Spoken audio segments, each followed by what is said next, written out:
গল্পকথন by Kallol chapter 2তে আমাদের আজকের নিবেদন অতীন বন্দ্যোপাধ্যায়ের লেখা কালো মেয়ের কথা। কয়লা খনি অঞ্চলের জীবন আর আদিবাসী শিল্প সংস্কৃতি নিয়ে গবেষণা করছি আমি। টাটকা তথ্য সংগ্রহ করতে জেলায় জেলায় ঘুরছি। পুরুলিয়া শহরে গিয়েছিলাম। বন্ধুবর বিভু মুখার্জি আমাকে আদিবাসী সংস্কৃতি চর্চা কেন্দ্রে নিয়ে গেলেন। সেখানে পেলাম আদিবাসী জীবনের নানা তথ্য, কিন্তু আমার আরও অনেক কিছু জানা দরকার। পরের দিন গেলাম বান্দোয়ান ও বলরামপুরে। সে রাতটা বান্দোয়ানে রইলাম।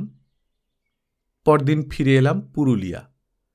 বাঁকুড়া শহরেই থাকে আমার আরেক বন্ধু মধুসূদন চ্যাটার্জি। সে অবশ্য আগেই বলেছিল, দাদা চলে আসবে বাঁকুড়ায়, অনেক তথ্য পেয়ে যাবে। সেদিন দুপুরের ট্রেন ধরে চলে গেলাম বাঁকুড়া। স্টেশনে এসেছিল মধু, বলল, চলো দাদা, তোমার জন্য জেলা পরিষদের বাংলো বুক করে রেখেছি। রিকশায় চেপে চলে গেলাম সেখানে। বিকেলের দিকে বাংলোয় এলেন দ্বিজপদ মাহাতো, বয়স প্রায় 60। গায়ের রং যাকে বলে একেবারে কুচকুচে কালো।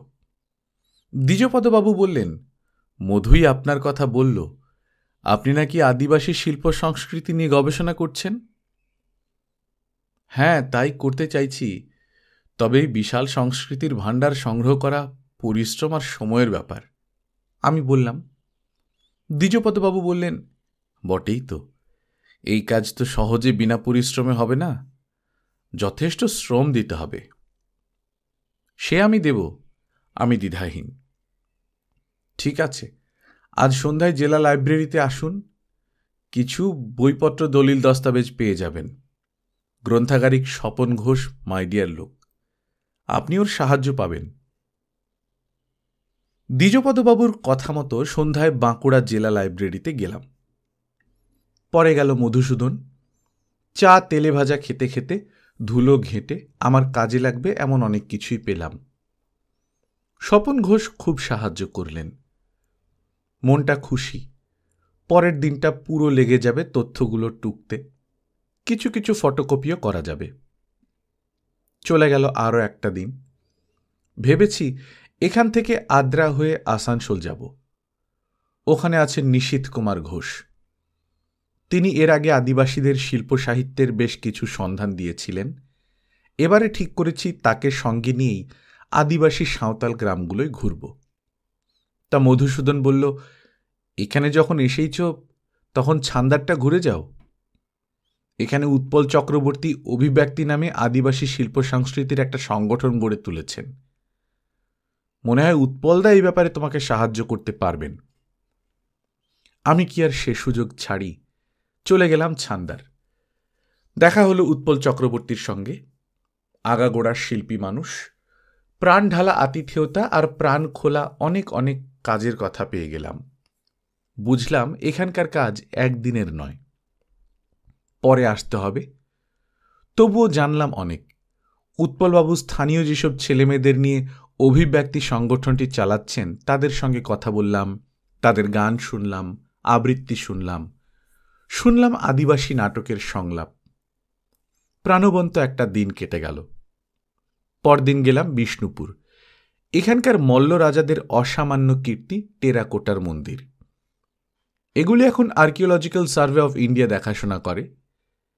এএসআই এর বিষ্ণুপুরের অধিকর্তা হচ্ছে এস.কে. দত্ত। ইনিও আমার পূর্ব পরিচিত। এর আগেও আমি বিষ্ণুপুরে এসেছি, তখনই আলাপ হয়েছিল এস.কে. দত্তের সঙ্গে। উনি আমাকে টেরাকোটার মন্দিরগুলো ঘুরিয়ে দেখিয়েছিলেন, বলেছিলেন তার ইতিহাসও। সুবীরবাবুই বললেন, আদিবাসী জীবন ও সংস্কৃতিকে জানতে হলে আপনাকে রানীবাঁধ যেতেই হবে, কেননা ওখানে জনসমষ্টির 44% আদিবাসী মানুষ আছেন। অবশ্যই এই কথাটা আমাকে আগেই বলেছিলেন বর্ষিয়ান আদিবাসী নেতা নকুল মাহাতো আর লোকসংস্কৃতির গবেষক বীরেশ্বর বন্দ্যোপাধ্যায়। অতএব একবার রানীবাঁধ যাওয়া দরকার। এতদিন দিব্যি বাসে ট্রেনে ঘুরছিলাম, লাইব্রেরিতে বসে আরামসে তথ্য সংগ্রহ করছিলাম। রানীবাঁধে এসে সেই সুখ গেল। ধূলি ধূসরিত পথে নামলাম এবার। গ্রামে গ্রামে ঘুরে বেড়াচ্ছি। বিভিন্ন আদিবাসী ক্লাবগুলোয় এত কিছু জানার আছে আমি তা ভাবতেই পারিনি।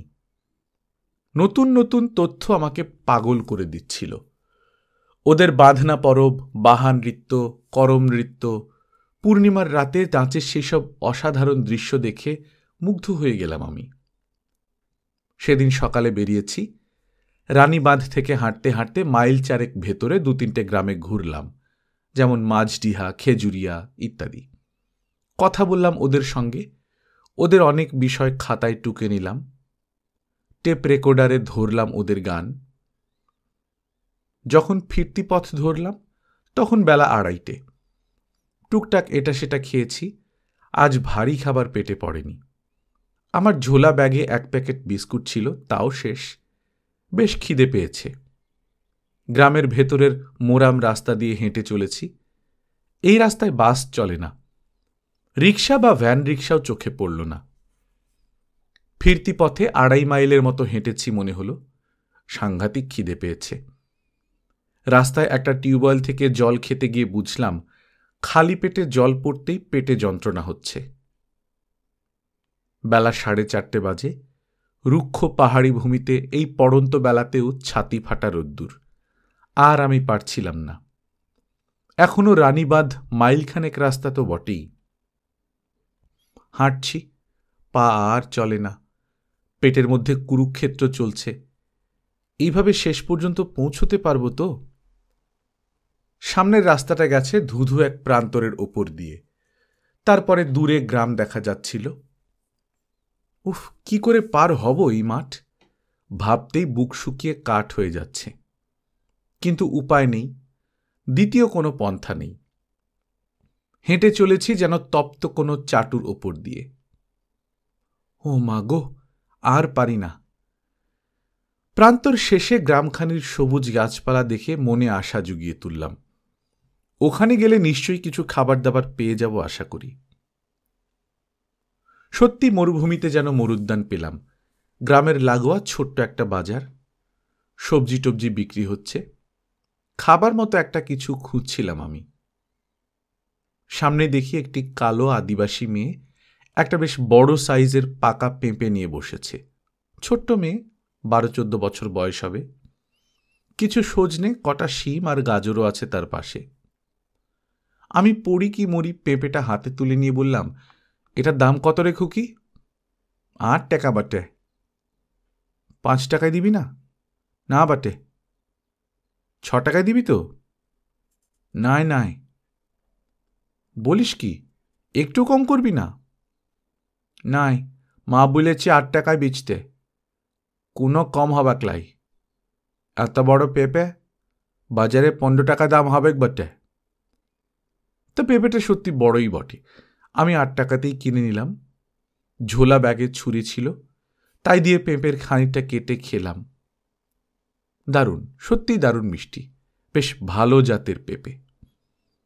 পেটটা একটু ঠান্ডা হলো। কিন্তু বড় পেঁপের কতটা আমি খেতে পারবো? 4 ভাগের 1 ভাগও খেতে পারিনি। বাদ বাকি পেঁপেটা বিক্রেতা মেয়েটিকে দিয়ে দিলাম। এই নাও খুকি, বাদ বাকিটা তোমরা বাড়িতে খেয়ে নিও। নাই নাই, আমি লিবক না, টাকা ফেরত হবে ক্লাই। আমি হেসে বললাম, টাকা ফেরত দিতে হবে না, আমি এমনি দিচ্ছি। নাই, কেন লিব? আমি যতই বোঝাই না কেন, সে যেমন বেচার সময় 1 পয়সাও কম করেনি, আবার মাগনা জিনিসটা যে কিছুতেই নিতে রাজি নয়। আমি অনেক করে বললাম, কিন্তু সে তার সিদ্ধান্তে অনড়। মেয়েটির বাড়ি ছোট্ট বৈকালিক সেই বাজারের পেছনেই। আমাদের দুজনের তর্কাতর্কির শব্দ শুনে মাটির বাড়ির দরজা খুলে মেয়েটির মা বেরিয়ে এলো। তার গলায় উৎকণ্ঠা। কি হল বটে? কিনে লিয়ে ইটো ফেরত দিচ্ছে বটে বাবু। কেনে কেনে? আমি তখন বললাম ব্যাপারটা। আমার ঝোলা ব্যাগে করে যদি কাটা পেঁপেটা ভরে নিও, ব্যাগও নষ্ট হবে, এটি খাওয়াও যাবে না। কিন্তু খুকির মায়ের একই কথা। না বাবু, তোমার জিনিস আমরা লিব কেন? পয়সা লিচ্ছি, ও জিনিস তোমার বটে এখন। আরে বাবা, পেঁপেটা নষ্ট হবে, এটা বুঝছো না কেন? আচ্ছা কারবার তো। নাই বাবু নাই, ভিক না লিব আমরা, গতর খাইতে কাজ করব বটে। বিদ্যুৎ চমকের মতো ঝিলিক দিয়ে উঠল আমার মস্তিষ্ক। এই কথায় আমি ধাক্কা খেলাম, জোর ধাক্কা। আমি ভেবেছি কি, আমি শহরের মানুষ, তথাকথিত উচ্চবর্ণ, এতক্ষণ কি চোখে দেখেছিলাম এদের? সত্যি কি আমার সমান মর্যাদা দিয়ে ওদের সঙ্গে কথা বলছিলাম? আমার উদ্বৃত্ত জিনিসটুকু এদের দেবার মধ্যে এদের প্রতি আমার করুণা প্রকাশ পায়নি কি? ভিক্ষা হোক, দয়া হোক আর করুণা হোক, যাই বলি না কেন, এই আদিবাসী কিশোরী ও মায়ের চোখে তা স্বচ্ছভাবে ধরা পড়েছে, একেবারে নিক্তির সূক্ষ্ম মাপে। আমার মজ্জাগত প্রচ্ছন্ন অহং ওরা ধরে ফেলেছে। আমার অহং আমি ধরতে পারিনি।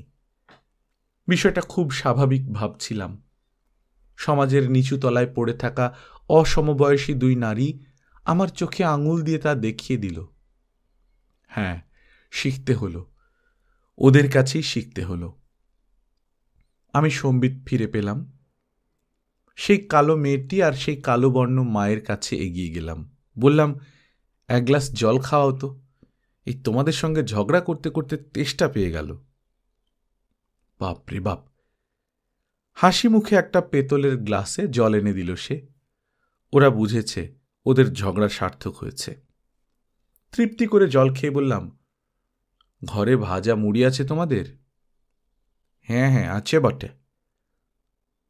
তাহলে একটা ঠোঙায় মুড়ি দাও তো খানিকটা, সন্ধ্যের পর রানী বাঁধে পৌঁছে খেয়ে নেব। কালো বউটি বাড়ির ভেতর ঢুকে গেল, ফের বেরিয়ে এলো খানিকক্ষণ বাদে, হাতে প্লাস্টিক প্যাকেটে মোড়া মুড়ি, তার মধ্যেই তালপাটালির টুকরো। ওরে বাবা, তালপাটালি দিয়েছ? এ আমার দারুণ প্রিয়। একটু তালপাটালি ভেঙে খেলাম, তারপর মুড়ি গুড় শুদ্ধ প্লাস্টিক প্যাকেটটা ভরে নিলাম আমার ঝোলা ব্যাগে। এবার বললাম, খুকি নাও, পেঁপেটা ঘরে নিয়ে রেখে এসো তো। মেয়েটি এবার পেঁপেটা নিল।